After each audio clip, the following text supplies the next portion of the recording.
about 9:20 p.m. Beijing time. Today was another really cool day. Today was another great day.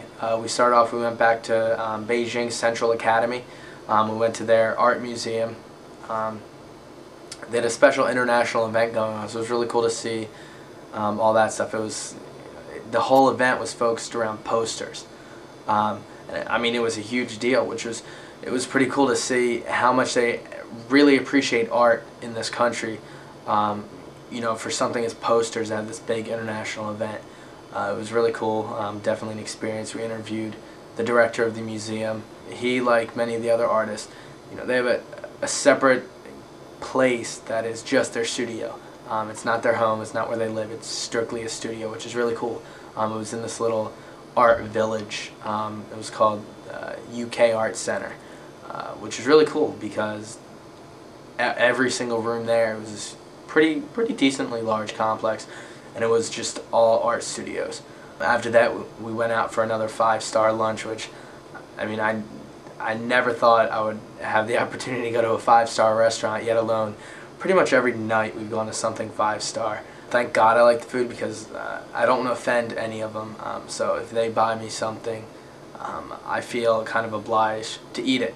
The director of the Beijing China National Art Museum, Beijing, he invited us out to dinner again, and this time he invited all the artists that we interviewed, which is really cool. It was kind of his going away gift to us. So all the artists were there, and then the lawyer from China Air, he was there as well.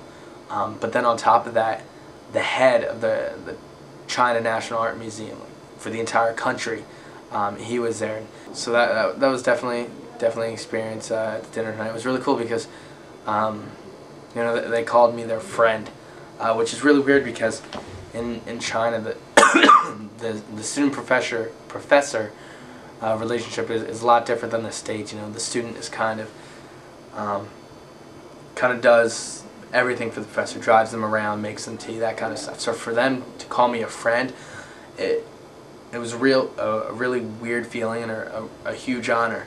They said I gotta come back soon, which, as much as I can complain about the weather and the pollution and not being able to breathe, I would come back again in a heartbeat. We've met so many very nice people. Everyone's so nice. The hospitality is unbelievable. So tomorrow we're going to Guangzhou. We're flying in there. We have our last interview tomorrow.